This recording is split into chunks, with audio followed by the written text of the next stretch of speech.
ዛሬ አመጻችን በስቷል ወገኖች። አቤት ተሰበክን ወንጌል እኔ እዚች ሀገር ላይ ብለን እስክንናገር ድረስ እስኪጨንቀን የት ነው ያለ ነው እስክንል ድረስ ምድሪቱ በደም ተጨማልቃ እግዚአብሔር ላይ ያመጽን ነው ያለ ነው። እግዚአብሔር ከወንበር ሲያወርድ ተው የሚለው የለም። እግዚአብሔር ያከብራል፣ ማዋረድም ይችልበታል። እግዚአብሔር ከፍ ያደርጋል፣ ዝቅ ማድረግም ይችልበታል። ባለስልጣናት እግዚአብሔርን ካልፈራችሁ ወንበሩ ላይ ያስቀመጣችሁ በዚህም በዚያም መንገድ እግዚአብሔር መሆኑን ካላስተዋላችሁ እግዚአብሔር ሲፈጠፍጥ ተው የሚለው የለም ወገኖች። ፊቴን በሉ እስቲ፣ አይሰማም። ፊቴን ወደ እግዚአብሔር መለስኩ። እንደግመዋለን። ፊቴን በሉ እስቲ፣ ወደ እግዚአብሔር መለስኩ። እግዚአብሔር የመመለስ ወራት ያደርግልን። ይሄ ቃል በትንቢተ ዳንኤል ምዕራፍ 9 ቁጥር 3 ላይ ያለ ኃይለ ቃል ነው። ሁላችሁም እንደምታውቁት ብዙ መምህራንም እንዳስተማሯችሁ ዳንኤል ማለት የስሙ ትርጉም እግዚአብሔር የእውነት ዳኛ ነው ማለት ነው። ምን ማለት ነው? እግዚአብሔር የምን ዳኛ ነው? የእውነት ዳኛ ነው። እዚህ ውስጥ ዳንኤል የምትባሉ ሰዎች ካላችሁ ስማችሁን ትርጉሙን በደንብ ወቁት። ዳንኤል ማለት እግዚአብሔር የምን ዳኛ ነው? የእውነት ዳኛ ነው። ወገኖቼ እግዚአብሔር ከዓለም ዳኞች ይለያል። እግዚአብሔር ከዓለም እረኞች ይለያል። በዚህ ዓለም ያሉ እረኞች እረኛ ይባላሉ። የኔና የእናንተ ጌታ ኢየሱስ ክርስቶስ መልካም እረኛ ይባላል። ምን እረኛ ይባላል? መልካም እረኛ ይባላል። የዚህ ዓለም እረኞች በጎቻቸውን ከብቶቻቸውን የሚያደልቡት ለመሸጥ ነው፣ አለያም አርዶ ለመብላት ነው። የኔና የእናንተ ጌታ መልካሙ እረኛ ደግሞ ታርዶ እንድንበላው ነው። ስሙ የተመሰገነ ይሁንልን። ተመልከቱ፣ በዚህ ዓለም ያሉ ዳኞች ዘር አይተው ያዳላሉ። በዚህ ዓለም ያሉ ዳኞች ቀለም አይተው ያዳላሉ። ዘር ቆጥረው ያዳላሉ። ጉቦ ተቀብለው ያዳላሉ። እውነተኛው የጽድቅ ፈራጅ ማን ብቻ ነው? እግዚአብሔር ብቻ ነው ወገኖቼ። ዳኛ ነው መድኃኔዓለም። እግዚአብሔር የእውነት ዳኛ፣ እግዚአብሔር የእውነት ፈራጅ ስለሆነ ነው ዛሬ በቤቱ የተሰበሰብነው። ነቢየ እግዚአብሔር ቅዱስ ዳዊት በመዝሙር 49 ቁጥር 6 ላይ ሰማያት ጽድቁን ይናገራሉ እግዚአብሔር ፈራጅ ነውና ይላል። ክብር ለስሙ ይሁን። ሰማያት ምኑን ይናገራሉ? ጽድቁን ይናገራሉ፣ ታላቅነቱን ይናገራሉ ይልና እግዚአብሔር ፈራጅ ነውና። ወገኖቼ መጽሐፍ ቅዱስ ላይ የእግዚአብሔርን ፈራጅነት አንድ ጥቅስ ብቻ አንስቼ ነግራችኋለሁ። ተምራችሁት ሊሆን ይችላል።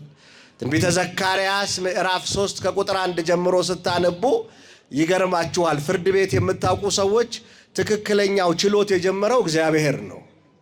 እየሰማችሁ ነው? ማን ነው የጀመረው ብያችኋል? እግዚአብሔር።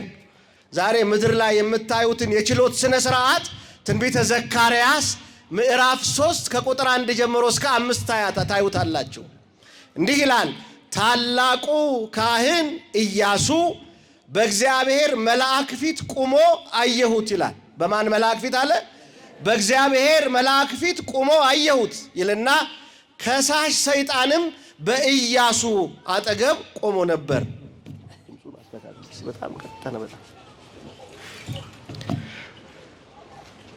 ታላቁን ካህን ኢያሱ በእግዚአብሔር መልአክ ፊት ቁሞ አየሁት።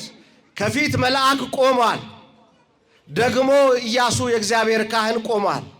በእግዚአብሔር ካህን ቀኝ ደግሞ ከሳሹ ሰይጣን ቆሟል።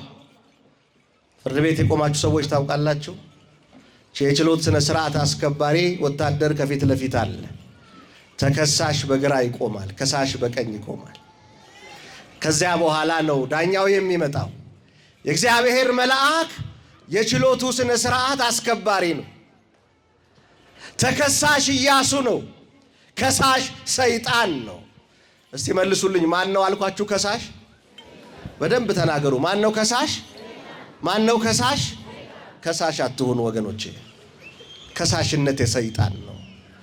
ሰው መወንጀል የሰይጣን ነው። ባልበደለው ባልዋለበት ማዋል የከሳሽነት ባህሪ የሰይጣን ነው። ከሳሽ ቆሟል፣ ተከሳሽም ቆሟል። ስለ ስርዓት አስከባሪው ግን ቆሟል። የነዚህ ሁሉ ዳኝነት ሰጪ ደግሞ በሰማይ በዙፋኑ አለ። ክብር ለስሙ ይሁንለት። ማን ነው በዙፋኑ ያለው? እግዚአብሔር ነው።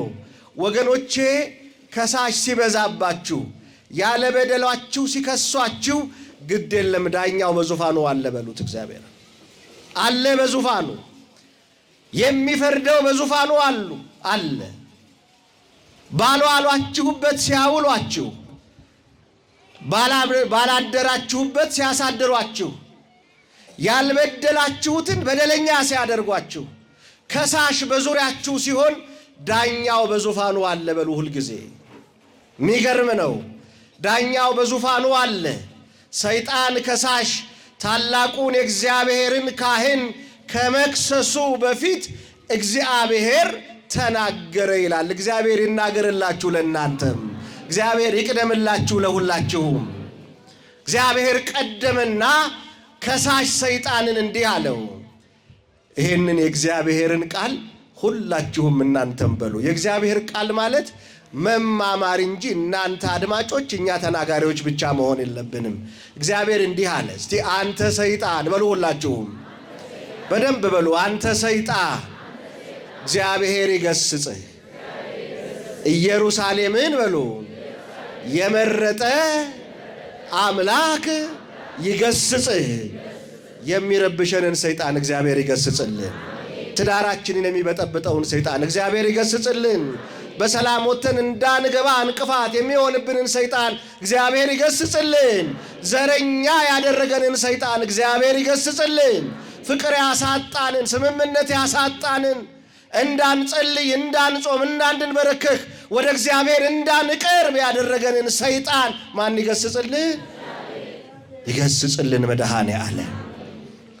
አንተ ሰይጣን አለው እግዚአብሔር። የሚገርመኝ ነው ይሄ ከእሳት ያመለጠ ትንታግ አይደለምን አለና ከሳሽ ፊት ኢያሱን ከፍ ከፍ አደረገው። የኔና የእናንተ ጌታ ኢየሱስ ክርስቶስ ወገኖቼ ልጆቹን ለከሳሽ አሳልፎ አይሰጥም። እግዚአብሔር አይሰጥም፣ ለከሳሽ አሳልፎ አይሰጥም። ምንም ብንበድል፣ ምንም ኃጢአት ብንሰራ፣ ምንም ብንተላለፍ እግዚአብሔር ልጆቹን ለከሳሽ አሳልፎ አይሰጥም። ክብር ለስሙ ይሁንለት። ወገኖቼ ይሄ አንዳንድ ጊዜ ለካህናቱ፣ ለኛ ለአገልጋዮቹ ከአውደ ምሕረት እስከ ቤተ መቅደስ ለምናገለግል ሰዎች የተጻፈ ቃል ይመስለኛል። ሰይጣንን እንዲህ አለው። ሰይጣንም ቃል ሊናገር አልቻለም፣ እንደ ጢስ ከኢያሱ አጠገብ በኖ ጠፋ ይላል። እግዚአብሔር ያጥፋልን አሁንም። ከዚያ ኢያሱ ብቻውን ቀረ ከእግዚአብሔር ጋር። ከማን ጋር? አየው። እግዚአብሔር እንዲህ ነው ወገኖቼ፣ በግልጽ በሰው ፊት ያወዳድሰንና በስውር የሚወቅሰን አምላክ ነው ያለን። በስውር የሚገስጸን አምላክ ነው ያለን። እንደ ዘመኑ ተቺ፣ እንደ ዘመኑ ተሳዳቢ፣ የወደቀውን ተሰበረ የሚል አምላክ አይደለም። እርቃናችንን የሚያጋልጠን አምላክ አይደለም። ብቻውን ሲቆም ግን እኮ አለው እግዚአብሔር። እውነት እንነጋገር ከተባለ እኮ በደል አለብህ እኮ ኢያሱ አለው። እስቲ ጥምጣምህን ተመልከተው ቆሽሿል እኮ አለው። እስቲ መጎናጸፊያህን ተመልከተው አልፏል እኮ አለው። አልፏል፣ ቆሽሿል፣ ሽታ አለው፣ ጥምጣምህ ቆሽሿል። እውነት እንነጋገር ከተባለ ከሳሽ እኮ የክስ ምክንያት አለው፣ ግን ፊቱ ልከስህ አልፈለግኩምና በሉ ጥምጣሙን አውልቁለት፣ ቀሚሱን አስወግዱለት፣ የቆሸሸውን አርቁለት፣ አዲስ ጥምጣም አምጡለት፣ አዲስ ሰናፊል፣ አዲስ መጎናጸፊያ፣ አዲስ ቀሚስ ነጩን አልብሱት አለ። አለበሱት። ከዚያ በኋላ ኢያሱ ሆይ አትፍራ፣ ከዛሬ ጀምሮ አበሳህን ለዘላለም ካንተ አርቄልሃለሁ አለው ይላል። ክብር ምስጋና ለአምላካችን ለእግዚአብሔር ይሁን። አቤት ከነድፋችን ነው እኮ የመጣ ነው ወገኖቼ። አቤት ከነቆሻሻችን ነው እኮ የመጣ ነው ወገኖቼ። አቤት እግዚአብሔር ቢያየን አሁን እዚህ ውስጥ የምንገኝ ሰዎች ስንት እንሆን ወገኖቼ። እግዚአብሔር ቢመለከተን እግዚአብሔር ቢያየን ወገኖች፣ አቤት ስንት ያደፈ ታሪክ ልባችን ተሸክሟል። ስንት የቆሸሸ ጥምጣም አለ በውስጣችን። ይገርማል። እውነተኛው ዳኛ ማን ብቻ ነው አልኳችሁ? እግዚአብሔር ይፍረድልን ለሁላችንም። ግዴላችሁም በተበደላችሁ ጊዜ፣ በተገፋችሁ ጊዜ፣ መከራው በጸናባችሁ ጊዜ፣ ከቀበሌ እስከ ከፍተኛ ቦታ ሄዳችሁ እንባችሁን በዘራችሁ ጊዜ ግዴለም ዳኛው በዙፋኑ አለ፣ እሱ አንድ ቀን ይፈርዳል በሉ። ማን ይፈርዳል? ማን ይፈርዳል ወገኖቼ? የጽድቅ ዳኛ። ባለጸጋውን ባለጸጋ ነህ ብሎ የማይለማመጥ፣ ባለስልጣኑን የማይፈራ፣ ለድሃ አደግ የሚፈርድ እሱ በሰማይ ያለ በዙፋኑ ነው። ዳንኤል ማለት እግዚአብሔር የእውነት ዳኛ ነው ማለት ነው። መቼም ታሪኩን ስጀምርላችሁ በተለይ ራሱ ነው ከአበይት ነቢያት አንዱ ስለሆነ ነቢይ እግዚአብሔር ዳንኤል ይሄንን የራሱን መጽሐፍ የጻፈው ራሱ ነው። ታዲያ ዳንኤል በወጣትነት ዘመኑ ነው ለእግዚአብሔር የተገዛው። በመጽሐፍ ቅዱስ ትንቢተ ዳንኤል ምዕራፍ 1 ቁጥር 1 ላይ ስታነቡ ናቡከደነጾር የተባለ ንጉሥ ኢየሩሳሌምን በከበባት ጊዜ በቤተ መንግስቱ የወይን ጠጅ የሚያቀርቡ፣ የሚበላውን ጮማና ቁርጥ የሚያቀርቡ፣ በኢየሩሳሌም ከተማ በባቢሎን ከተማ የሚገኙ ወጣቶች፣ መልከ መልካሞች፣ በስነ ምግባር የተመሰከረላቸው ሰዎች መርጦ እንዲያመጣ አስፋኔዝ የተባለውን የቤተ መንግስቱን ሹም አዘዘው። ሂድና በከተማ ላይ ወጣቶች ሰብስበህ አምጣልኝ፣ ከ4 እንዳይበልጡ ከ3ም እንዳያንሱ አለና መመሪያ ሰጠው። መመሪያው ይገርመኛል። 6 መስፈርት አለው። ቤተ መንግስት ገብተው የንጉሱ ጠጅ አሰላፊ እንዲሆኑ 6 መስፈርት አወጣ። እየሰማችሁኝ ነው? ስንት መስፈርት አልኳችሁ? 6ቱ መስፈርት ልንገናችሁ። አንደኛው ነውር የሌለባቸው፣ ሁለተኛው መልከ መልካሞች፣ ሶስተኛው በጥበብ ሁሉ የሚያስተውሉትን፣ አራተኛው ዕውቀትም የሞላባቸው፣ አምስተኛው ብልሃተኞችና አስተዋዮች ይልና 6ኛው በንጉሱ ፊት መቆም የሚችሉትን ይላል። ይሄ ቤተ መንግስት ለመግባት የወጣ መስፈርት ነው። የት አልኳችሁ? የት አልኳችሁ? ወገኖቼ የእግዚአብሔር ቤተ መንግስት የእግዚአብሔርን መንግስት ለመውረስ ይሄ ሁሉ መስፈርት ቢወጣ ኖሮ ምን እንሆን ነበር? ቀልጠን አልቀን ነበር አይደል? ቀለጠን አሉኝ አባት እዚህ ጋር ቀለጠን። እውነት መቅለጠን። እንደው 6ቱን ተውት፣ አንደኛውንና 6ኛውን ብቻ ልንገራችሁ። ከ6ቱ መስፈርት መልከ መልካም፣ ጥበበኛ፣ የሚያስተውሉትን፣ ሌላውን ተውት።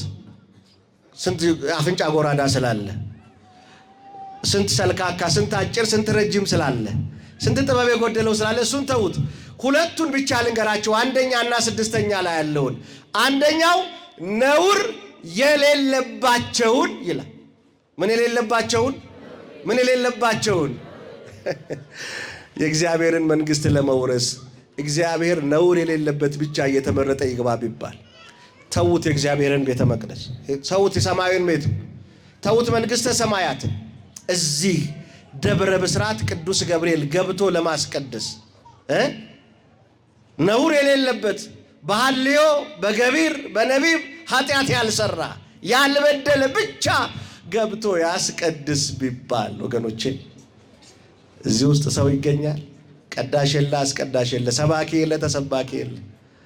ሁሉ በድለዋል፣ የእግዚአብሔር ክብር ጎሏቸዋል ይላል። ወገኖቼ ክብር ለሱ ይሁን፣ እርቃኑን ተሰቅሎ እርቃናችንን ስለሸፈነ።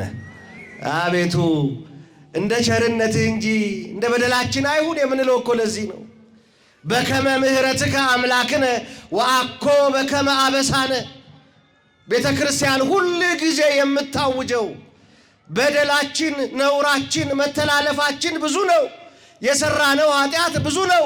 በፊትህ እንቆም ቢባል ማን በፊትህ ይቆማል? ወደ እግዚአብሔር ተራራ ማን ይወጣል? በቅድስናው ስፍራ ማን ይቆማል? እጆቹ ያላደፉ ነውር የሌለበት ኃጢአት ያልሰራ ይላል ነቢየ እግዚአብሔር ቅዱስ ዳዊት። እኛ በድለናል፣ እጃችን በደም ተጨማልቋል፣ ልባችን በተንኮል ተሞልቷል፣ አእምሯችን ክፋት አለው፣ እግራችን ወደ ኃጢአት ይመላለሳል። ግን ማን ማረን? ማን ይቅር አለን?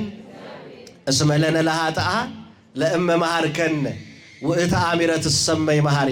አቤቱ አለ ቅዱስ ዲዮስቆሮስ እኛን ኃጢአተኞች ብትምርህ ያን ጊዜ አንተ መሐሪ ትባላለህና፣ ጻድቃንንስ ከስራቸው የተነሳ ትምራቸዋለህና። ይገርማል። ይህንን መስፈርት ያሟሉ 4 ወጣቶች ወደ ቤተ መንግሥት ገቡ ይላል። ታውቋቸዋላችሁ። ሁልጊዜ እዚህ ደብረ ላይ ገብርኤል ስለሆነ ስለሚሰበኩ፣ አንዱ አናንያ፣ ሁለተኛው አዛርያ፣ ሶስተኛው ማን ይባላል? ሚሳኤል። በነሱ ቋንቋ፣ በከለዳውያን ቋንቋ ደግሞ ሲድራቅ፣ ሚሳቅ፣ አብድናጎ ይባላሉ። ሶስቱና ዳንኤል ስሙ ተቀይሮ ብልጣሶር ተብሎ ገቡ። ሚደንቀኝን ቃል ልንገራችሁ። የሶስቱን ዳንኤል አልጻፈም። እሱ ግን እንዲህ ይላል። ዳንኤልም ይላል ወደ ቤተ መንግሥት ከገባ በኋላ ይላል ንጉሡን ከማግኘቱ በፊት በተሰጠችው ክፍል ውስጥ ወደ እግዚአብሔር ተንበረከከ ይላል። ሚደንቀኝ ቃል። ወደ ማን ተንበረከከ? እንደው በደንብ ተናገሩ በማርያም። ወደ ማን ተንበረከከ? አቤት! እኔና እናንተን ያንበረከከን ነገር ዛሬ ስንት ነው? ስንት ነው ወገኖች? ስንት ነው የተንበረከክንለት ነገር? ስንት ነው? ለውበቱ የተንበረከከ፣ ለዝናው የተንበረከከ፣ ለገንዘቡ የተንበረከከ፣ ለዘሩ ለቋንቋው የተንበረከከ፣ ለዝሙት የተንበረከከ፣ ለስካር የተንበረከከ፣ ለሱስ የተንበረከከ ስንት አለ ወገኖቼ። ለክብሩ እንድንበረከክ እግዚአብሔር ሁላችንንም ይርዳ። ዳንኤል ወደ እግዚአብሔር ተንበረከክ።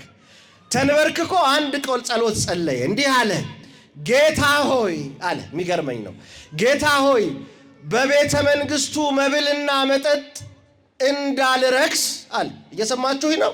ምን እንዳልል አለ? እንዳልረክስ፣ እንዲሁም አንተን እንዳልረሳህ። የወይን ጠጁን በጠጣሁ ጊዜ፣ ጮማውን በቆረጥኩ ጊዜ፣ የተደላደለ ኑሮ በኖርኩ ጊዜ። አቤት! እንደው ማን ይሙት፣ እንደው ማን ይሙት። እውነቱን እንነጋገር ከተባለ እንደው ማይክራፎን አስቀምጬ ላውራ። አሁን ነገ የጾም በየአይነት ጠቅላይ ሚኒስትሩ ቢጋብዛችሁ አብይ አህመድ ቤተ መንግሥት ብሎ ከዚህ ውስጥ ሁለት ሰው ከሴት ሁለት ሰው ከወንድ ቢጋብዝ ቤተ መንግሥት ለመግባት ፎቶ ለመነሳት ስንት ካሜራ ይዛችሁ ነው የምትገቡት? ሰልፊ ለመነሳት። ዳንኤል ግን በቤተ መንግሥቱ ንጉሥ መመረጥ ድንቁ አልነበረም። ምክንያቱም መጀመሪያ በማን ተመርጧል? በማን ተመርጧል? በእግዚአብሔር የረካ ሰው ሌላ እርካታ አያስፈልገውም ወገኖች። በእግዚአብሔር የጠገበ ሰው ሌላ ጥጋብ አያስፈልገውም። በእግዚአብሔር ያጌጠ ሰው ሌላ ጌጥ አያስፈልገውም። በእግዚአብሔር የረካ ሰው ሌላ እርካታ አያሻውም። ለዚህ ነው ጠቢቡ ሰሎሞን በምሳሌ 27 ቁጥር 7 ላይ ሁሌ ጠቅሳታለሁ ይህችን ቃል፣ የጠገበች ነፍስ የማር ወለላን ትረግጣለች፣ የተራበች ነፍስ ግን የመረረው ሁሉ ይጣፍጣታል ይላል። የጠገበች ነፍስ የማር ወለላን ትረግጣለች ማለት የጠገበችው ማንን አግኝታ ነው? አምላኳን ያገኘች ነፍስ፣ በአምላኳ የረካች ነፍስ፣ በአምላኳ የጠገበች ነፍስ የማር ወለላን ትረግጣለች። የማር ወለላ የተባለው የዚህ ዓለም ስልጣን፣ የዚህ ዓለም ክብር፣ የዚህ ዓለም ዝና፣ የዚህ ዓለም ሀብት፣ የዚህ ዓለም ውበት፣ ይሄን ሁሉ ትረግጣለች ይልና የተራበች ነፍስ ግን የመረረው ሁሉ ይጣፍጣታል ይላል። ኃጢአቱ፣ ዝሙቱ፣ ርኩሰቱ፣ መለያየቱ፣ ሐሜቱ ይናፍቃታል። እግዚአብሔር ከዚህ እንዲጠብቀን ፈቃዱ ይሆንልን። ዳንኤል ይሄንን ባለ ጊዜ በቤተ መንግሥቱ መብልና መጠጥ እንዳልረክስ አንተ እርዳኝ። እንዲህ በሉ እኮ ወገኖቼ ባካችሁ። ወንጌል ሁልጊዜ የምናስተምራችሁ እንዲህ እንድትሉ ነው። አሁን እዚህ ውስጥ ነጋዴ አለ። መቼም የሚነግደው ለነፍሱ አይደለም ለስጋው ነው። አባቴ ሆይ ጌታዬ ሆይ ትርፉ ኪሴን በሞላ ጊዜ፣ ንግዱ በተሳካልኝ ጊዜ፣ ብዙ ብር ባገኘው ጊዜ ገንዘቤ ሀብቴ አንተን እንዳያስረሳኝ እርዳኝ ትላላችሁ ወገኖች። ትዳር የምትፈልጉ ሰዎች አላችሁ። ባልም ሚስትም የምትፈልጉ ሰዎች አላችሁ። ትዳሬ አንተን እንዳያስረሳኝ ባል ባገኘው ጊዜ ያንተን ፍቅር የባሌ ፍቅር እንዳይሸፍንብኝ እርዳኝ ብላችሁ ታውቃላችሁ? የተጋባችሁ ሰዎች ልጆች የወለዳችሁ ወይም ደግሞ ያልወለዳችሁ ገና ለመውለድ የምትናፍቁ ሰዎች አላችሁ። ጌታ ሆይ ልጅ ስጠኝ፣ ነገር ግን የምትሰጠኝ ልጅ አንተን እንዳያስረሳኝ እርዳኝ ብላችሁ ታውቃላችሁ? ክርስትና ማለት ይሄ ነው። የምደርስበት የእውቀት ጥግ እግዚአብሔር ማን ነው እንዳልል ጌታ ሆይ አንተ እርዳኝ በሉት እግዚአብሔርን። ዳንኤል ይሄንን ቃል ባለ ጊዜ እግዚአብሔርም ለዳንኤል ሞገስን ሰጠው ይላል። እግዚአብሔር ለሁላችን ሞገስ ይስጠን። ሞገስ ሆነው ይላል። እግዚአብሔር ሞገስ ይሁናችሁ ወገኖቼ። በእግዚአብሔር ፊት ሞገስ ለማግኘት የልብስ ንጽህና ሳይሆን የልብ ንጽህና ነው የሚያስፈልገው። ቅንነት ነው የሚያስፈልገው። ዳንኤል ይሄንን ጸሎት ዝም ብሎ አልጸለየም። ታሪኩ ረጅም ነው። ሁለተኛ ዜና መዋዕል ምዕራፍ 36 ከቁጥር 1 ጀምሮ ስታነቡ ታገኙታላችሁ። ሁለተኛ መጽሐፈ ዜና መዋዕል ምዕራፍ 36 ከቁጥር 1 ጀምሮ አንብቡት። እንዲህ ይላል። ሴዴቅያስ መንገስ በጀመረ ጊዜ የ21 ዓመት ጎልማሳ ነበር ይላል። እየሰማችሁ ነው? የስንት ዓመት?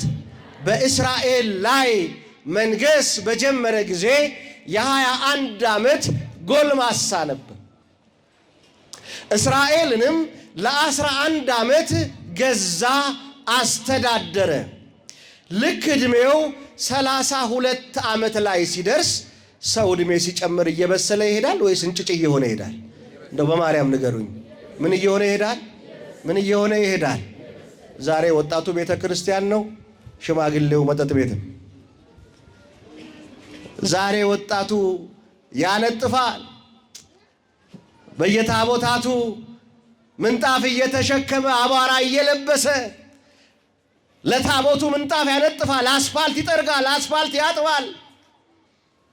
ዛሬ ጸጉሩ የሸበተ ደግሞ ትንሽ ገንዘብ ያለችው በየኮንዶሚኒየሙ ሽማ ያስቀምጣል።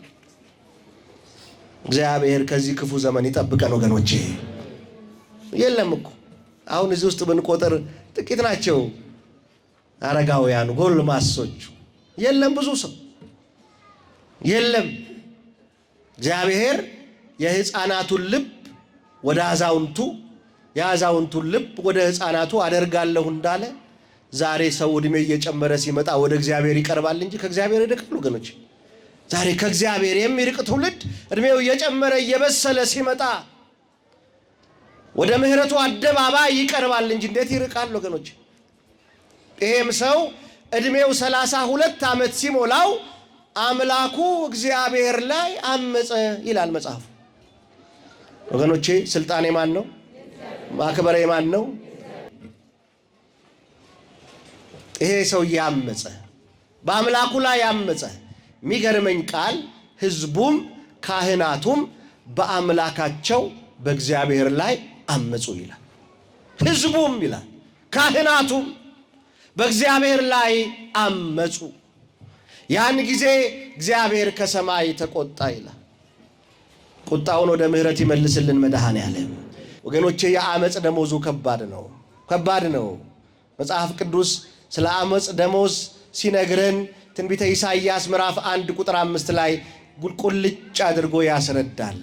ደግሞስ ይላል እግዚአብሔር፣ ደግሞስ አመፅ እየጨመራችሁ ስለምን ትቀሰፋላችሁ አለ እግዚአብሔር። አመፅ እየጨመራችሁ ስለምን ትቀሰፋላችሁ አለና ራስም ሁሉ ለሕመም ልብም ሁሉ ለድካም ሆኗል። የሰው ልጅ ከእግር ጥፍሩ እስከ ራስ ፀጉሩ ጤና የለውም። ለምን ቢባል አለ ራሱ መለሰ እግዚአብሔር በእኔ ላይ አምፀዋልና ይላል። ዛሬ ልቤን የማይላለ፣ ወገቤን የማይላለ፣ ጨጓራዬን የማይላለ፣ ራሴን የማይላለ፣ እግሬን የማይላለ ወገኖች የአመፅ ደመወዝ ነው። እግዚአብሔር ኩላሊትን እንጂ የኩላሊት በሽታ አልፈጠረም። እግዚአብሔር ጨጓራን እንጂ የጨጓራ ካንሰር አልሰራም ወገኖች። ከየት መጣ ስንል የአመፅ ደመወዝ ነው። አመፃ እየጨመራችሁ ስለምን ትቀሰፋላችሁ? ራስም ሁሉ ለሕመም ልብም ሁሉ ለድካም ሆኗል። የሰው ልጅ ከእግር ጥፍሩ እስከ ራስ ፀጉሩ ጤና አጥቷል አለ እግዚአብሔር። ወገኖቼ አመፃችንን ከላያችን ላይ እንዲያርቅልን የድንግል ማርያም ምልጃ ከሁላችን ጋር ይሁንልን። ገባር ነው። ኃጢአትን የሚያደርጉ በእግዚአብሔር ላይ ያምፃሉ፣ ኃጢአትም አመፅ ነው አለ እግዚአብሔር አለ። በደልን የሚያደርጉ ሁሉ በእግዚአብሔር ላይ ያምፃሉ። ባመፁ ጊዜ አባቶቻችን ምን ይላሉ? እግዚአብሔር ሲቆጣ ምን አይቆርጥም? እንደው በማርያም ነገር ምን አይቆርጥም? አርጩሜ አይቆርጥም ይላሉ የድሮ ሰዎች። እግዚአብሔር ሲቆጣ አርጩሜ አይቆርጥም። በጣም የሚገርም ቃል ነው ወገኖች። እንደው የመጽሐፍ ቅዱስ ጥቅስ የለውም እንጂ ይሄ ከባድ ቃል እውነት ነው። አርጩሜ አይቆርጥም እግዚአብሔር። እግዚአብሔር ሲቆጣ ወገኖቼ የቆምንባት ምድር ትከዳናለች። እያየን አይደል? 30 ጊዜ በወር ውስጥ 15 ጊዜ ምድር እየተንቀጠቀጠች። እግዚአብሔር ሲቆጣ እችን አየር ያዛባትና ሁላችንን ይረፈርፈናል። እግዚአብሔር ሲቆጣ ቁጭ ብለን መነሳት ያቅተናል። እግዚአብሔር ሲቆጣ ፀሐዩን ያዛባዋል። እግዚአብሔር ሲቆጣ እየበላን ይርበናል ወገኖቼ። እግዚአብሔር ሲቆጣ ከባድ ነው። አንተ አትቆጣን በሉት ሁላችሁም። እግዚአብሔር ይማረን ሁላችንንም። ተቆጣና እንደተባለው ጨካኝ ንጉሥ እስራኤል ላይ አመጣ። የመጀመሪያ ስራው ያንን ንጉሥ አወረደና እንግዲያውስ አለ ዱላ ያዘ። ሕዝቡን የሚቀጠቅጥ ጨካኝ ንጉሥ፣ እግዚአብሔርን የማያውቅ እግዚአብሔርን የማይፈራ ለቤተ መቅደሱ ክብር የሌለው ንጉሥ በኢየሩሳሌም ላይ አመጣ። የሚደንቀው ይላል ይሄ ንጉሥ ገና ኢየሩሳሌም ላይ እንደነገሰ የመጀመሪያ ስራው የቅዱሳን አጽም ማረፊያ የሆነችውን የኢየሩሳሌምን ቤተ መቅደስ በሮቿን አፈራረሰ፣ አጥሮቿን በእሳት አቃጠለ። ይሄ አልበቃውም። ለእግዚአብሔር ክብር የሚውሉ የቤተ መቅደሱን ነዋያተ ቅድሳት አወጣና ወይን መጠጫ አደረገው። የእግዚአብሔር ቤተ መቅደስ ተዋረደች። ወገኖቼ ምን እያላችሁ ነው? የምታዩት ነገር እያስለቀሳችሁ ነው ወይስ እያሳቃችሁ? ምናየው ነገር እያስደሰተን ነው ወይስ እያሳዘነን? ወገኖቼ ምናየው ነገር ሁሉ አይምሮአችንን ጭው የሚያደርግ እንባ የሚያስፈስስ አንገት የሚያስደፋ ነገር እያየን እየተመለከትን ለቤተ መቅደሱ ክብር ያጡ፣ ለእግዚአብሔር ካህናት ክብር ያጡ። ቤተ መቅደስ ውስጥ የገባው ሁሉ ቅዱስ ነው ወገኖች። እቺ የቆማችሁባት ስፍራ፣ እቺ የረገጣችኋት አፈር ቤት ስትገባ ምን ተአምር እንደምትሰራ እናንተ አታውቁም። ምናልባት በስጋ ትመላለሱ ይሆናል ወገኖቼ፣ ግን የቆማችሁበት ስፍራ ታቦት የዞረበት ስፍራ ነው። ዕጣን የጨሰበት ስፍራ ነው። ስጋውና ደሙ የሚፈተትበት ስፍራ ነው። በዚህ ወደ ቤት ስትገቡ የሚቀየረውን ታሪክ እናንተ አታውቁትም። የሚጠብቃችሁን ሁሉ ክፉ ነገር እያባረረ የሚጠብቃችሁ እዚህ የቆማችሁበት መሬት ነው። ክብር ምስጋና ለአምላካችን ለእግዚአብሔር ይሁን። ቤተ መቅደሱን አረከሱ። ጨካኝ ንጉሥ መጣ። የኢየሩሳሌምን ቤተ መቅደስ አፈረሰ፣ በሮቿንም በእሳት አቃጠለ። በዚህ ጊዜ ዳንኤል እግዚአብሔር እንዲምረን፣ እግዚአብሔር ይቅር እንዲለን፣ እግዚአብሔር የምሕረት ፊቱን እንዲያበራ ብሎ ብቻውን ወደ እግዚአብሔር ተንበረከከ ይላል። ስንት ሆኖ ይላል? ስንት ሆኖ ይላል? ብቻውን። ወገኖቼ እኔ አሁንም ደጋግሜ የምናገረው በጣም ልቤ ስለደማ ነው። ምድሪቱ ላይ የሆነው ነገር ያለው ነገር ልቤ ስለደማ ነው ወገኖቼ። አሁን ዓለም ላይ የሚሰራው ኃጢአት ኢትዮጵያ ውስጥ እየተሰራ አይደለም ብላችሁ ታምናላችሁ? ዓለም ላይ የተሰራው ኃጢአት ኢትዮጵያ ውስጥ እየባሰ የመጣ አይመስላችሁ? ለምን ይመስላችኋል? የኒውዮርክ ከተማ ለስንት ቀናት ለስንት ወራት ስትቃጠል ስትነዳ አይተናል። ኢትዮጵያን በዚህ እሳት ያላጠፋት ለምን ይመስላችኋል? የመጣው መዓት በምን የሚመለስ ይመስላችኋል? በእኛ ውዳሴ ማርያም ነው እንዴ? በየገዳሙ በወደቁ በየገዳሙ ጤዛ ልሰው ድንጋይ ተንተርሰው ማራት ኢትዮጵያን ማራት ሀገሬን በሚሉ ጠዋት ማታ በሚያለቅሱ በቅዱሳኑ እቺ ሀገር ተጠብቃ ያለችው በወላዲተ አምላክ በድንግል ማርያም፣ እቺ ሀገር ተጠብቃ ያለችው በጻድቁ አባታችን በተክልዬ አቡነ ገብረ መንፈስ ቅዱስ፣ በቅድስት አርሴማ፣ በቅዱስ ጊዮርጊስ ቅዱሳኑን የሰጠን አምላክ እግዚአብሔር ከፍ አድርጋችሁ አመስግኑት። ግድ የላችሁ። በቅዱሳኑ ጸሎት በቅዱሳኑ እንባ ዳንኤል የሕዝቡን ሁሉ ኃጢአት የሕዝቡን ሁሉ በደል ለእግዚአብሔር ሊያሳስብ ማረኝ ሊል እግዚአብሔር ፊት ቆመ። ወገኖቼ የሚደንቀኝን ቃል ነው የምነግራችሁ። ትምህርቴ እዚሁ ላይ ያበቃል፣ ማለት እዚሁ ታሪክ ላይ ይደመደማል። እንዲህ ይላል፣ በዚያን ጊዜ የኢየሩሳሌም ቅጥር በፈረሰች በሮቿን በእሳት በተቃጠሉ በዚያን ጊዜ አለና እኔ ዳንኤል አለ እጾምና እጸልይ ዘንድ። እየሰማችሁኝ ነው? በደንብ አስተውሉ። ምን እል ዘንድ? እጾምና እጸልይ ዘንድ አለና ማቅ ለብሼ በአመድም ላይ ሆኜ ፊቴን ወደ እግዚአብሔር መለስኳል። እደግመዋለሁ ይሄንን ቃል። በዚያን ጊዜ አለ የኢየሩሳሌም ቅጥር በፈረሰች በሮቿን በእሳት በተቃጠሉ ጊዜ ያን ጊዜ እኔ ዳንኤል አለ እጾምና እጸልይ ዘንድ ማቅ ለብሼ አለ በአመድም ላይ ሆኜ አለ። ይሄም አልበቃም አለ ከመጸለዩ በፊት ያደረገውን ቅድመ ዝግጅት አስቡ ወገኖች። የሚገርመኝ ነው።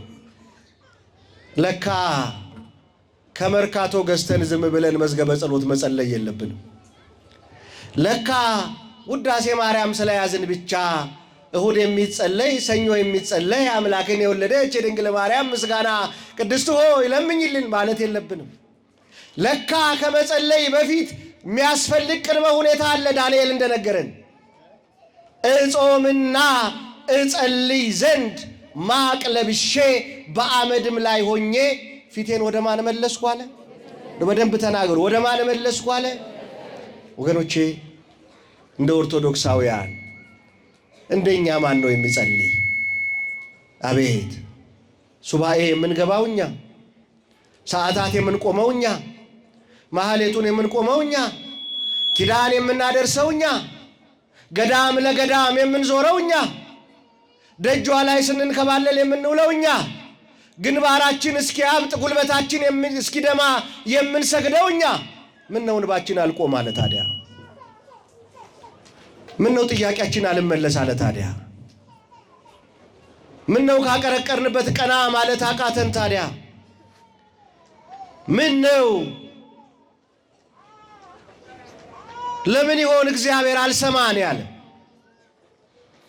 እግዚአብሔር ማዳን እግዚአብሔር መስማት አቁሞ ይሆን? እንዲህ ነው የሚለን መጽሐፍ ቅዱስ። ኢሳይያስ 59:1 እንደዛ ነው የሚነግረን። የእግዚአብሔር እጅ ከማዳን ጆሮውም ከመስማት አልደነቆረችም ይላል እግዚአብሔር። ታዲያ ምንድን ነው? ትላንትና ከአብይ ጾሙ በፊት የነነዌን ጾም ጾመናል። እግዚአብሔር በ3 ቀን የነነዌን ጩኸትና ለቅሶ ሰምቶ ማራቸው ይላል። ዛሬ 40 መዓልት 40 ሌሊት እንጸልያለን። 55ቱን ቀን እንጸልያለን። ብዙ አጽዋማት አሉን። ምን ይሆን እግዚአብሔር ለዚች ምድር ምሕረትን አልሰጥ ያለው? ለምን ይሆን? ጨካኝ ሆኖ ይሆን? አይደለም። ትንቢተ ኤርምያስ ምዕራፍ 3 ቁጥር 11ን አንብቡ። ከዳተኛይቱ እስራኤል ሆይ ተመለሽ አለ እግዚአብሔር፣ መሐሪ ነኝና ለዘላለም አልቆጣም አለ እግዚአብሔር። እግዚአብሔር መሐሪ ነው፣ ለዘላለም አልቆጣም አለ እግዚአብሔር። ታዲያ ምንድነው ወገኖቼ? ምንድነው? እስቲ ራሳችንን እንጠይቅ። ችግሩ እግዚአብሔር ጋር ነው ወይስ እኛ ጋር ነው? እንደው በማርያም ንገሩኝ፣ ማን ጋር ነው ችግሩ ወገኖቼ? ዳንኤልን ስሙት ወገኖቼ፣ ዳንኤልን አድምጡት። እንዴት ሆናችሁ ነው ጾም የተቀበላችሁት?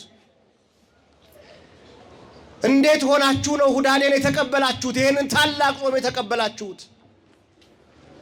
ስንቱ የበደለውን ይቅር አለ፣ ስንቱ የጣለውን አነሳ፣ ስንቱ የይቅርታ ልብ ኖሮት ይቅር አለ። ወገኖቼ ይህንን ነው የምንነግራችሁ የምናስተምራችሁ። ሌላ ወንጌል የለንም ወገኖቼ። ለጸሎት በፊቱ በቆማችሁ ጊዜ ነው የሚለው የእግዚአብሔር ቃል። በሰማያት ያለው አባታችሁ እናንተን ደግሞ ይቅር እንዲላችሁ ጸሎታችሁን እንዲሰማችሁ እናንተ የበደላችሁ ካለ ይቅር በሉት። የወሰዳችሁትን መልሱ፣ የጣላችሁትን አንሱ። ይሄ የእግዚአብሔር ቃል ነው ወገኖች። ግዴለም ዝም ብለን ብቻ ውዳሴ ማርያም እጃችን ላይ ስላለ አንድገም ወገኖቼ። እውነት ነው ምን ነገራችሁ። እግዚአብሔር ፊት የሚደርስ ጸሎት ከነቂም የሆነ ጸሎት አይደለም። ሰው ጨፍልቀን ረግጠን እንዴት አድርገው እግዚአብሔር ይሰማናል? እንዴት ወገኖቼ፣ እንዴት ይሰማችኋል? እንዴት ይሰማኛል? እንዴት ይሰማናል? ትላንትና ቸግሮኛል እባክህ ወንድሜ አበድረኝ ብላችሁ ለምናችሁት እሱም ከልጆቹ ከኑሮው ቆጥቦ ከእሱ ላይ ቆርሶ ያበደራችሁን ስልክ ሲደውልላችሁ ዘግታችሁበት መታችሁ ብትጸልዩ እግዚአብሔር ይሰማል? አላውቅልህም እያላችሁት እግዚአብሔር እውነት የሚታለል አምላክ ይመስለናል ወገኖቼ? እንዴት አድርገን ነው የምንጸልየው? አንድ ታሪክ ልንገራችሁና ትምህርቴን አቆማለሁ። ኦሪት ዘፍጥረት ምዕራፍ 21 ቁጥር 1 ላይ ያለ ኃይለ ቃል ነው። እንዲህ ይላል፣ እግዚአብሔርም በሉ እስቲ ሁላችሁም በደንብ በሉ። እግዚአብሔርም እንደተናገረ ሳራን አሰባት። እስቲ ድገሙት። እግዚአብሔርም እንደተናገረ ሳራን ምን አላት? እግዚአብሔር ያስባችሁ፣ ወላዲተ አምላክ ታስባችሁ፣ ቅዱስ ገብርኤል ያስባችሁ፣ ቅድስት አርሴማ ታስባችሁ።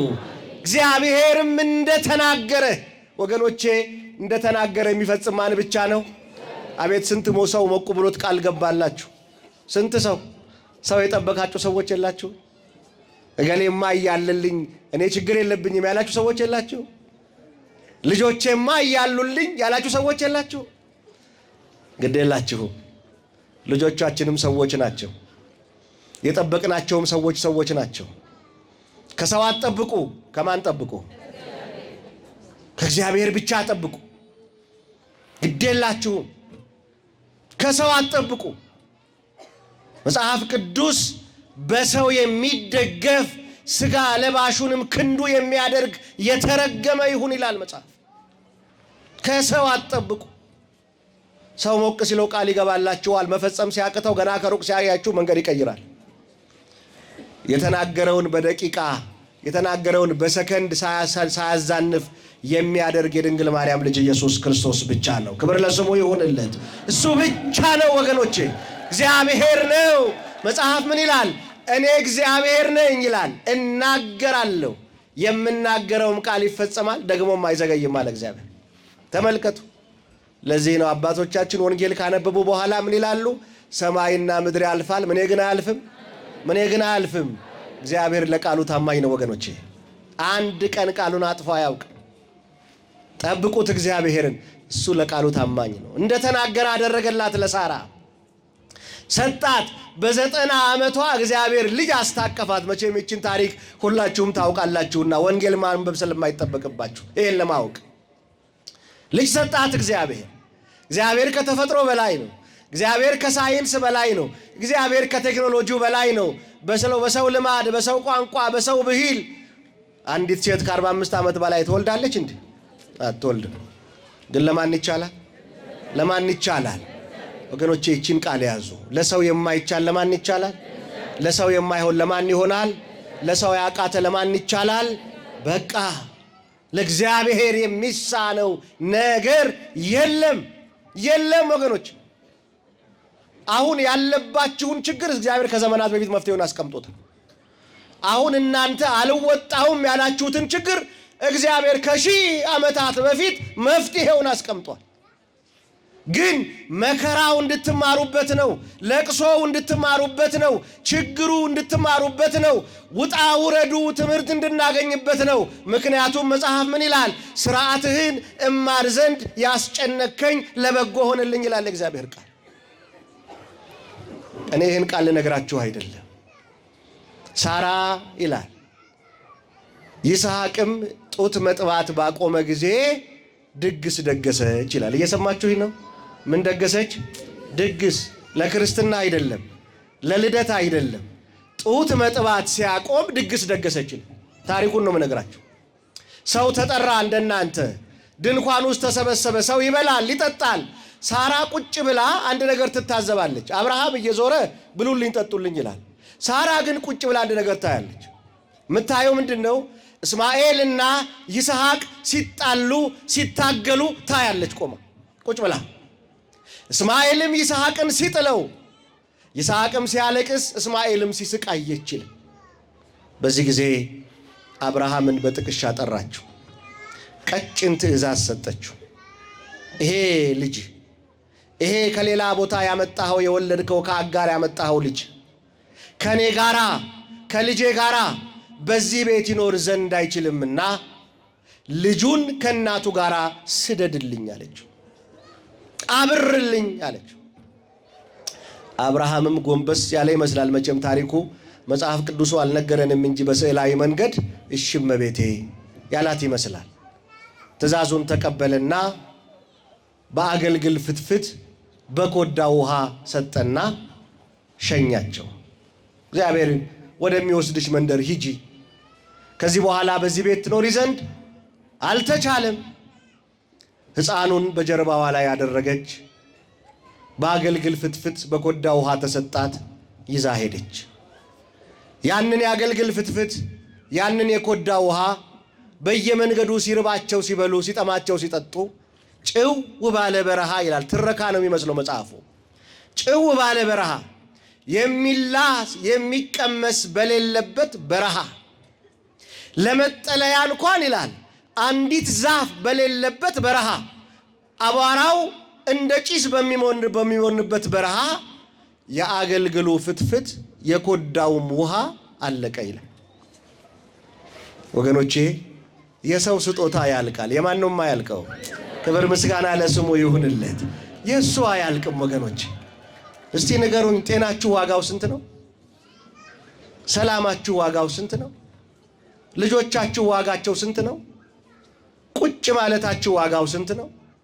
እንቅልፋችሁ ዋጋው ስንት ነው? የምትሞቁት ፀሐይ የምትተነፍሱት አየር ዋጋው ስንት ነው? ወገኖች ይህን ሁሉ ማን ሰጠን? አይመሰገንም እሱ? አዎ ይገርማል። አለቀ። ሕፃኑ ጀርባዋን እየቧጠጠ የምበላው አምጪ አላት። ጀርባዋን እየቧጠጠ የምጠጣው አምጪ አላት። ከባድ ነው ወገኖች፣ ረሃብ ከባድ ነው፣ ከባድ ነው። መጽሐፉ በረሃብ ከመሞት ይልቅ በጦርነት መሞት ይሻላል እኮ ነው የሚለው ሰቆቃወ ኤርምያስ ላይ አንብቡት መጽሐፍ። በረሃብ ከመሞት ይልቅ በጦርነት መሞት ይሻላል። ምክንያቱም በጦርነት የሚሞተው አንድ ጊዜ ይሞታል። በረሃብ የሚሞት ግን ብዙ ጊዜ ይሞታል፣ ብዙ ጊዜ ይሞታል።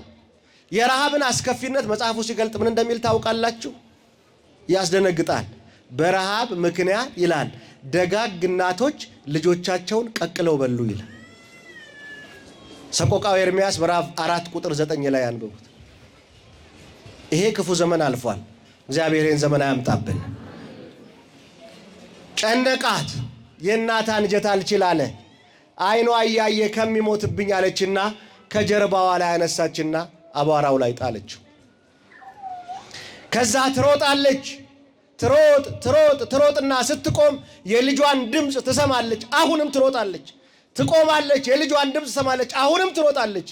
የልጇ ድምፅ ሲጠፋላት እዚያ አቧራ ላይ ተንከባለለችና ሃሎኑ እግዚአብሔር በዚህ ሰማይ፣ እግዚአብሔር በዚህ ሰማይ ላይ አለ ወይ ብላ አለቀሰች፣ እንባዋን ዘራች። ወገኖች እንዲህ ብላችሁ አታውቁም? ጭንቅ ሲላችሁ በየሄዳችሁበት ቢሮክራሲው በዝቶባችሁ መከራ በልታችሁ በየሄዳችሁበት ቢሮ ፊቱን የሚያጠቁርባችሁ በዝቶ እግዚአብሔር በእውነት አለ ሆይ ብላችሁ አታውቁም? ወገኖች አለ፣ ግዴላችሁም አለ። ያያችሁ ቀን የሚመልሰው የለም። እግዚአብሔርን ያያችኋል፣ ያየናል እግዚአብሔር። እሱ ሲያየን እንባችን ይደርቃል። እሱ ሲያየን ቀና እንላለን። እሱ ሲያየን የጎደለ ይሞላል። እሱ ሲያየን ቁስላችን ላይመለስ ይደርቃል። ክብር ለስሙ ይሁንለት። ይህ ያያል እግዚአብሔር። አንድ ቀን ያያችኋል ወገኖች። ያየኛል በሉ፣ ታያለህ በሉት። ክብልል ብላ አለቀሰች። እግዚአብሔር እንባዋን አየና በዚያ በበረሃ ለአጋር ድምፁን አሰማት ይላል። እግዚአብሔር ድምፁን ያሰማል ለሁላችን። አሰማት፣ እንዲህ አላት፣ አጋር ሆይ አይዞሽ አታልቅሺ አላት። ይቆነች እችን ኢትዮጵያን እግዚአብሔር እንባሽ ይበቃል ይበላት፣ ለቅሶሽ ይበቃል ይበላት፣ ደምሽ ይበቃል ይበላት፣ ስደትሽ ይበቃል ይበላት። በዚህ ጾም ይሄን መልስ እንድናገኝ እግዚአብሔር ይርዳል። አዎ አታልቅሺ አለና የሚገርመኝን ቃል ነው መነግራችሁ። እግዚአብሔር አለ የሕፃኑን ጩኸት ሰምቷል። የማንን? ማን ነው የተንከባለለው? ማን ነው ያለቀሰው?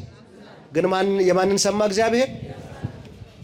ይደንቀኛል እግዚአብሔር፣ ይገርማል። እግዚአብሔር እንዲህ ነው ወገኖች፣ እግዚአብሔር እንዲህ ነው። አምላከ ግፉዓን ነው እግዚአብሔር። እግዚአብሔር ከገፊዎች ጋር ሆኖ አያውቅም፣ ከተገፊዎች ጋር ነው። እግዚአብሔር ከሚጥሉት ጋር ሆኖ አያውቅም፣ ከተጣሉት ጋር ነው። እግዚአብሔር ከገፊዎች ጋር ሆኖ አያውቅም፣ ከተገፊዎች ጋር ነው። እግዚአብሔር አያውቅም። እግዚአብሔር የጣልሽው አለ ሲላት ግዴለሽም አታልቅሺ፣ አንቺን እባርክሻለሁ፣ ልጅሽንም ታላቅ ሕዝብ አደርገዋለሁ አላትና የምትፈልጊውን የተጠማሽውንም ውሃ በዚህ በረሃ እሰጥሻለሁ አላትና ነገር ግን መጀመሪያ የጣልሽውን አንሺ አላት። የሰማችሁ ይህ ነው። ምን ያልሽውን? እስቲ እግዚአብሔር ጥያቄን እንዲመልስ እፈልጋለሁ የምትሉ እጃችሁን አውጡ። እምባዬን እንዲያብስ እፈልጋለሁ የምትሉ፣ ጎዶሌ እንዲሞላ እፈልጋለሁ የምትሉ አጨብጭቡና መልሱ። እግዚአብሔር እንዲህ አላችሁ፣ እግዚአብሔር እንዲህ ተናገራችሁ። እንግዲያውስ ወለተ ማርያም፣ አስካለ ማርያም፣ ኃይለ ገብርኤል፣ ኃይለ ኢየሱስ፣ እንግዲያውስ ጸሎትህ እንዲሰማ ከፈለክ በዘረኝነት የጣልከውን አንሳ፣ በሐሜት የጣልከውን አንሳ፣ በስልጣንህ የጣልከውን አንሳ፣ በብዕርህ የጣልከውን አንሳ፣ በሐሰት ምስክር የጣልከውን አንሳ። ይሄ ነው የእግዚአብሔር ትእዛዝ፣ ይሄ ነው የእግዚአብሔር ቃል። ወገኖቼ የመጨረሻው የመዝጊያዬ ቃል የመጽሐፍ ቅዱስ ጥቅስ የሐዋርያት ሥራ ምዕራፍ 3 ቁጥር 19 እስከ 20 ያለው ቃል ነው። እንግዲያውስ በጌታ የሆነ መልካም ዘመን እንዲሆንላችሁ አለ ጴጥሮስ። በጌታ የሆነ መልካም ዘመን እንዲሆንላችሁ ኃጢአታችሁም እንዲደመሰስ ንስሐ ግቡ፣ ወደ እግዚአብሔርም ተመለሱ አለ። ወደ ማን ተመለሱ አለ? ወደ ማን ተመለሱ አለ? ምን ግቡ አለ? በቃ እሺ አለች። እቺ ሴት ተነሳች። ብዙ ኪሎ ሜትር ርቃው ጥላው የሮጠችው ሴት እንደገና ልታነሳው ተመለሰች። ይሄ ነው ክርስትና። ተመለሰች፣ ልጇንም አፈፍ አድርጋ አቀፈች። እግዚአብሔርም የልቦናዋን ዓይን አበራላት፣ ካጠገቧም ውሃ አፈለቀላት ይላል። ክብር ለስሙ ይሁንለት። ወገኖቼ እንድንመለስ ሥጋውን እንድንበላ ደሙን እንድንጠጣ እግዚአብሔር ይርዳን። የድንግል ማርያም ምልጃ አይለየን። ወስብሐት ለእግዚአብሔር አሜን።